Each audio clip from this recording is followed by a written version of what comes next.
시장은 무슨 일을 한 시장으로 남겠냐 이렇게 물어볼 때 제가 이렇게 얘기했습니다.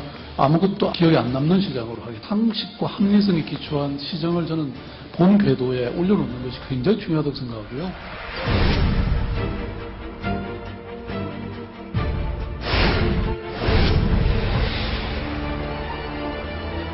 DDP는 새로운 조화와 또 다른 역사의 페이지를 쓰게 될 것이라고 저는 봅니다.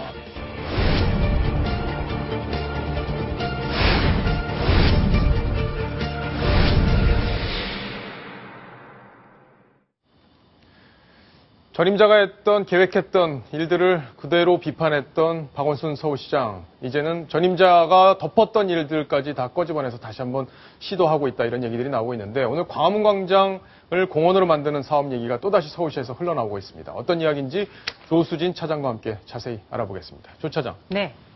그동안 박 시장이 전임자의 행정을 굉장히 비판을 하고 전시행정이다 이렇게 해서 나는 아무것도 안 하는 시장으로 기억 남도록 하겠다, 이런 얘기를 했었잖아요. 네. 조금 달라진 겁니까? 예. 일단 그 전임 시장의 어떤 그 추진 사업에 대해서 긍정적으로 평가하는 태도는 좋은데요. 여기 대해서 그렇다면 비판만 하다가 긍정적으로 평가하게 된 이유를 좀 설명을 해줘야 납득이 가겠죠. 예. 네.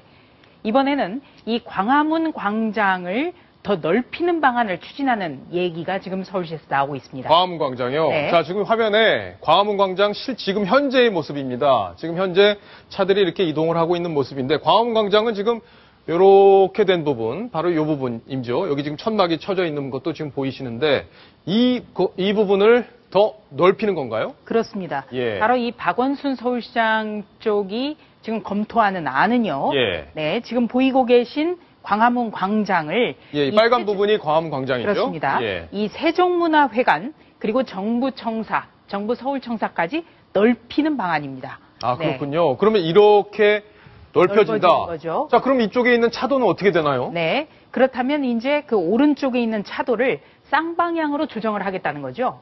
아, 여기를요? 예. 그럼 여기가 지금 차로가 이게 원래 16차로였던 거를 이렇게 막아서 차로를 줄여놨는데 차로가 더 줄겠네요. 그렇습니다. 예. 그런데 이것이 바로 이제 오세훈 전 서울시장 때도 이 광화문 광장의 크기를 좀 넓히는 방안이 추진이 됐었습니다. 그때는 이 지금 광화문 광장의 양쪽을 조금 더 넓혀서 예. 그러니까 이 광화문 광장을 사이에 두고 양쪽 지금 쌍방향 지금 다니고 있거든요. 예. 이거를 차도를 조금 넓혀서 중간 부분을 키우는 그런 거죠. 그러니까 이 광화문 광장을 더 넓힌다. 이 부분은 바로 오세훈 전 서울시장과 별로 그 차이가 없는 겁니다. 예. 그러니까 요걸 더 넓히는 계획이 있었는데, 이렇게 양쪽을. 근데 그거를 덮었던 얘기인데, 지금 박원순 시장이 이렇게 넓히는 쪽으로 다시 추진하고 있다. 김태현 변호사님. 예. 여기가 지금 정부 청사도 있고 세종문화회관도 있고 이쪽에 교통량이 상당히 많은 많죠. 지역인데, 이렇게 해도 부작용이 없을까요? 어떻습니까? 지금 부작용이 제기되고 있는 것들이 이제 말씀하신 대로 차선이 줄기 때문에 교통 문제를 어떻게 할 것이냐. 여기뿐만 아니라 주변 종로부터 시청 일대가 다 막힐 것이라는 얘기들 하나 있고요. 예. 또 하나는 지금 세종문화회관에 저기 정부종합청사 쪽으로 들어가는 길이 막히기 때문에 그쪽에 어떤 불편이 있을 거라는 얘기도 있고요. 또 하나 큰 문제로 제기되는 것이 바로 광화문 광장입니다. 광화문 광장이 사실은 어떤 오세훈 시장을 만들 때는 시민들의 어떤 휴식 공간을 만든 건데 지금 사실은 시위로 쓰이는 경우들도 있거든요. 아직도 세월호 천막도 아직 쳐 있는 상태인데 저 상태에서 광화문 광장을 늘렸을 때 이것이 만약에 시내 중심가에 있기 때문에 불법 시위에 점거되게 되면 본래 취지와 다르게 사용될 수도 있지 않냐, 이런 우려도 있는 실정입니다. 그렇군요. 박서원 논설위원께서 일단 시청자 질문이 하나 들어왔는데요. 하나 보고 이야기를 이어가겠습니다. 박원순 시장 별명이 혹시 복사기 아닙니까? 오세훈 전 시장이 했던 사업 잘못됐다고 하더니 재선 이후 하는 일마다 재추진을 하네요. 박원순 시장이 스스로 추진하는 사업은 뭡니까?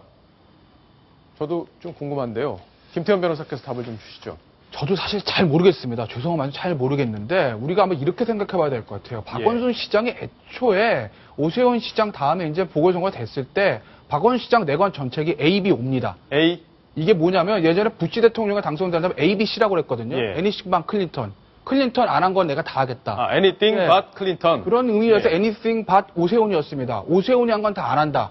이명박, 오세훈을 이어지는 10년간의 시정, 전시행정, 개발 그거 안 하고 나는 환경, 안전, 부채 절감이 이제 본인의 모토로 내세웠거든요. 예. 근데 부채 절감 됐다고 했는데 사실은 그게 부채 절감이 어떤 재정적인 문제로 감축된 게 아니라 예전에 오세훈 시장 때 했던 사업들이 그때 이제 빚을 보기 시작하면서 숫자만 줄어든 것들이 있었죠. 안전사고 계속 납니다.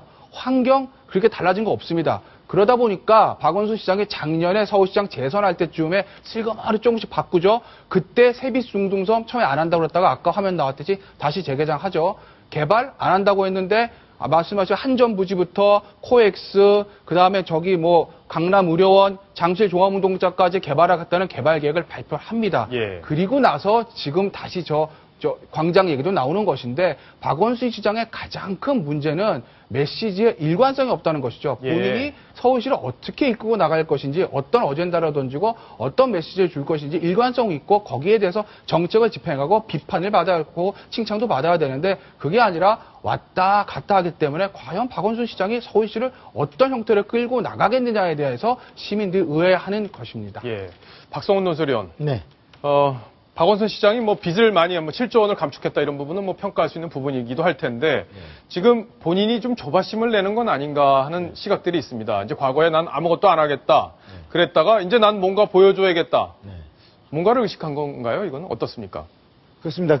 지난해까지는 새정치연합이 장외투쟁하면서 예. 국민의 바람과 멀리 가 있을 동안 문재인 대표를 포함해서 다른 야권 대권 주자들의 지지율이 상승을 못했고 상대적으로 그러한 정쟁과 거리를 두고 있는 듯한 박원순 시장은 크게 부각돼서 박원순 시장이 상당히 오랫동안 반년 이상을 지지율 1위를 야권에서 기록을 했었죠. 예. 그런데 이것이 문재인 대표가 이번에 28 전당대회에 출마를 선언하고 그 시점부터 계속적으로 문재인 후보가 상승해서 지금은 말하자면 문재인 후보의 반토막도 유지하기 어려운 이러한 관심 밖의 이런 시장이 되고 있는 상황에서 본인도 분명하게 다음 대권 주자의 한 사람이라고 한다면 그럼 나는 무엇을 내세워야 하나 이런 부분에 대해서 아까 아무것도 하지 않는 시장으로는 무엇도 보여줄 수 없는 이런 상황에 대해서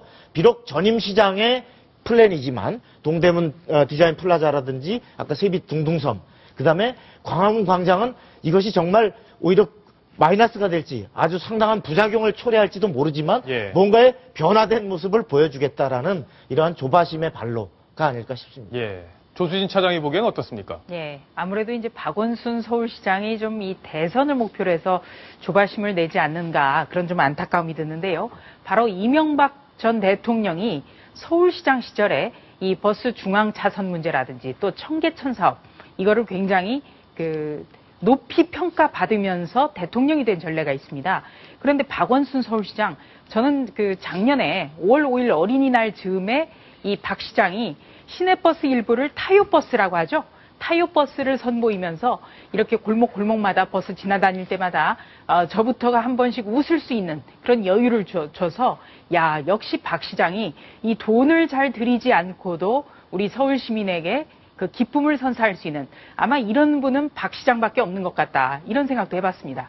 그런데 자꾸 이런 어떤 업적을 남기려는 이 재임 기간에 내가 뭘 했다 이런 어떤 성과주의에 집착하는 거는 이 서울시정보다는 뭔가 다른데 조금 염두를 많이 두기 때문에 벌써 이런 일들이 벌어지지 않나.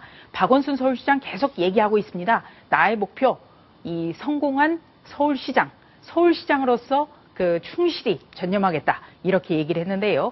이 초심을 잃지 않는다면 이 업적주의에 대해서 연연해야 하지 않을 것 같습니다. 예.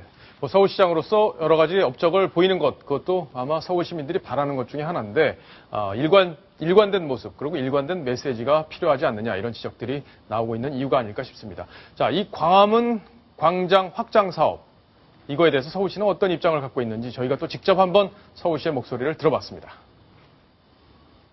도행 친화도시 조정을 한다는 게 또 이제 시장님 공약사항이기도 하고 해서 여러 가지 저희가 사업을 검토하는 용역을 지금 하고 있어요. 그래서 그거의 일환으로 광화문 재조성도 이제 들어가 있는데 광복 70주년 기념사업도 이제 서울시에서는 이제 광화문을 이렇게 재조성하는 방안은 어떻겠냐라는 정도로 공모를 지금 구상 정도로 저희가 할 계획이거든요. 중앙부처에 제출을 하려면 저거 한번 어느 정도 만들어야 될 거고 그런 정도의 계획이 있는 거죠. 오세인 시장님 때는 광장에 있는 중앙에 있는 그 폭만큼을 세종문화회관 앞쪽으로 그쪽으로 보도를 확장하겠다는 개념이고 왕복 10차선을 유지를 하는 거였죠. 근데 지금처럼 차도를 이쪽을 폐쇄하는 이런 것들은 그 국가상징거리라 그래서 그 중앙부처하고 서울시하고 같이 했던 예전에 했던 그 연구 용역이 있거든요. 서울시의 얘기를 들어보니까 뭐 추진하겠다는 의사가 있어 보이는데 조수진 차장 다른 얘기 하나만 짚고 가겠습니다. 가회동 공관 논란이 계속 컸었는데 그거에 대해서 박원순 시장이 직접 입장을 밝혔다. 이렇게 얘기가 나오고 있네요. 어떤 얘기를 했는지 좀 설명해 주시죠. 예, 이 박원순 서울시장이 최근에 논란을 빚고 있는 것 바로 가회동에는 28억 원짜리 전셋집으로 이사를 해서 이 호화 공간이다. 이런 비판을 받아왔는데요. 어제 출입 기자들을 이 공간으로 초청을 해서 이 호화 공간 문제에 대해서 입장을 밝혔습니다. 예. 네, 뭐라고 그렇군요. 했냐면요. 이 가회동 공간 와보니까 황제 공간 대권 명당 같나? 이렇게 욕먹을 줄 알았으면 해화동 공간에 그냥 있을 걸 하는 생각이 든다. 가회동 공간과 시청은 10분 거리다. 서울시장은 긴급 상황이 생기면 바로 시청에 닿을 수 있어야 된다. 참 아쉬움이 많이 남습니다. 지금 이 해화동 공간은요, 이 30년 이상 훨씬 쓰면서 굉장히 낡았고 지금 이 서울 성곽 보존 사업과 연계가 돼서 비울 수밖에 없었기 때문에 이 박원순 서울시장이 은평구의 아파트에 가서 살았던 건데요. 어제 기자들 모인 김에 박 시장이 아주 진솔하게 내가 이곳에 온 이유, 이렇게 서울시 시장을 하게 되면 외부의 어떤 자매 결연을 맺은 시에서도 외국에서도 많은 손님들이 오는데 한국의 문화를 좀 알리고 싶었다라든가 이렇게 진솔하게 좀 설득을 했었으면 얼마나 좋았을까 하는 아쉬움이 참 많이 남습니다. 예. 자, 박원순 서울시장의 이야기도 여기까지 또 정리를 해야겠네요.